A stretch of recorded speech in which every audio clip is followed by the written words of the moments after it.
Hello everybody, welcome back to Conan Exiles. I'm Rotten John and this is part 2 of the update 2.5 that is currently live on the TestLive branch. And I just wanted to give you a real quick look at a few more key elements that are coming to this update. Now, when you pick up a baby animal, they will cry out and the mothers are going to come after you.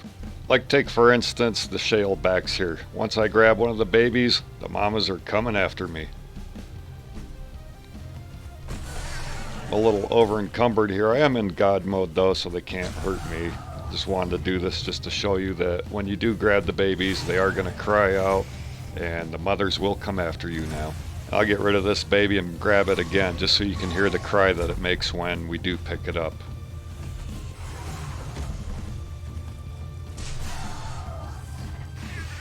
And that's the cry that they make, and that's what signals mama to come in and rescue her baby back from you. We also have some new settings. If you hit your escape key, go to game settings, you'll be able to turn on health bar number values, thrall health bars, thrall health bar distance, how far away you can see the thrall's health bar, and we also have NPC's health bars that you can turn on or off. Now you'll find these under the gameplay tab in your settings menu, almost all the way down at the bottom here, and that's where you're going to find the 4 or 5 new items that you can turn on and turn off. One is to show the display values in your status bars, which actually put numbers in your status bars now instead of just the red and yellow lines. And another convenient setting is actually turning on or off your thrall's health bar. And then you can also turn on NPC's health bars also if you want to see what kind of damage you're doing to them. Just another way to get some feedback on your gameplay. Now it's not perfect yet, it is a work in progress. As you can see, my thrall's health bar keeps disappearing and reappearing at different times. And now this is a little bit similar to Hosav's UI revamped mod, where it does give you some feedback on damage you're doing and health bars of other players, NPCs, bosses, and whatever else. And also having this setting turned on should help make it a little quicker as opposed to going into your thrall's inventory just to take a look at their health. Alright, moving on to one that I'm not so sure I like, I guess because it's going to make it a little trickier now, but bleed is no longer stopped with potions.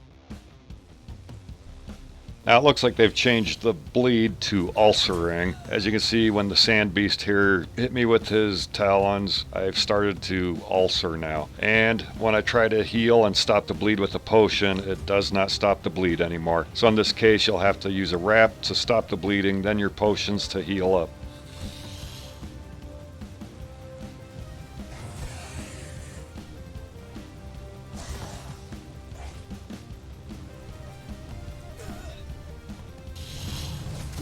Now the ulcering does stack just like bleed. Here you can see both of them hit me at the same time and stack 2 ulcering on me.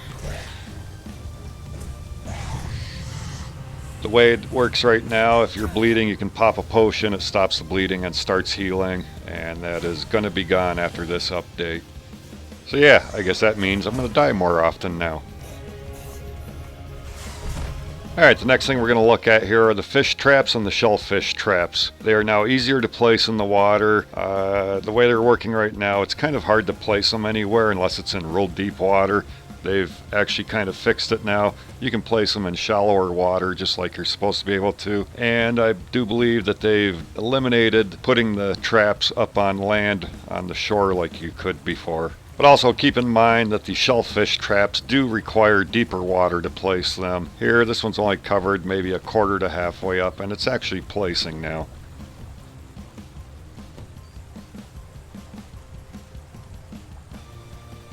And once again, you'll no longer be able to place the shellfish traps or the improved fish traps along the bank edge like you could right now.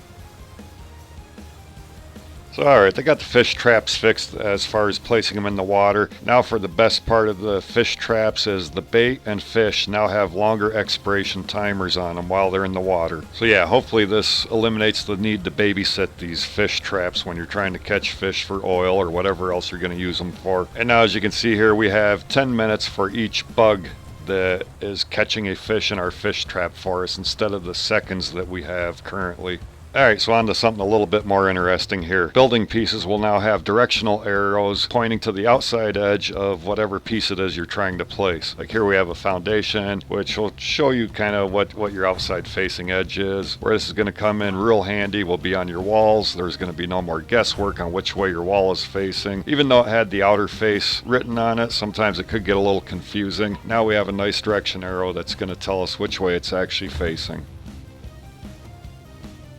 This is going to come in most in handy when you're trying to place like your diagonals, some of your other wall pieces that are kind of small, and you couldn't ever read the outer face writing that was on them.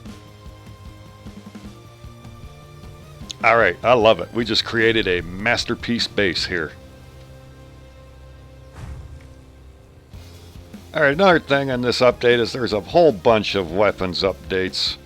I'm just going to give a real quick look at the great axes and katanas. I don't think many people have used them just because of the way they were. Their light attacks used a whole bunch of stamina. Their heavy attacks just chewed through your stamina so quick. When you could make a hit with them, they worked pretty good.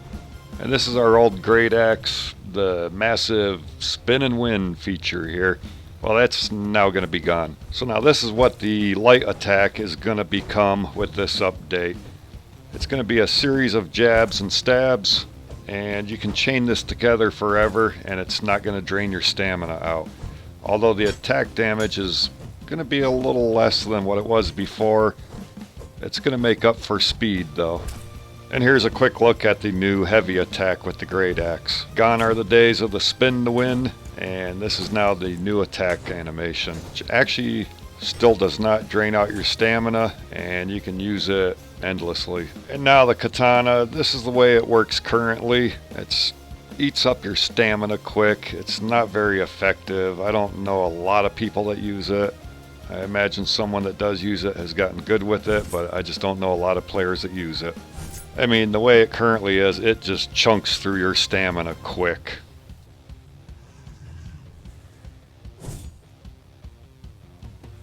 However, with update 2.5, we're getting a little rework to the katana now. And here's a light attack, and as you can see, it does not eat up your stamina now. And you can chain this together forever. The great axe and the katana, you can chain the light attacks and the heavy attacks together without any problems. There's no delay between the attacks anymore. And then this is the heavy attack where you kind of do a back and forth and then the overhead killer, bring your enemy down kind of swipe. And there are a whole bunch of weapons that are getting overhauled with new animations, quicker recovery times, better damage outputs. There's a big list of them now. And I think this is going to get more players more interested in using some different weapons now. See if the meta changes in PvP side even.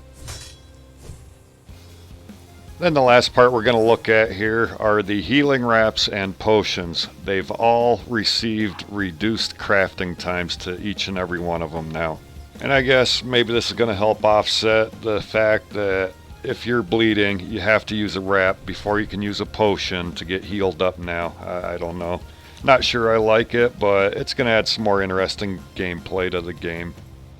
Like I said earlier, time for Johnny to die more often in-game. But hey, that's about it for all of this.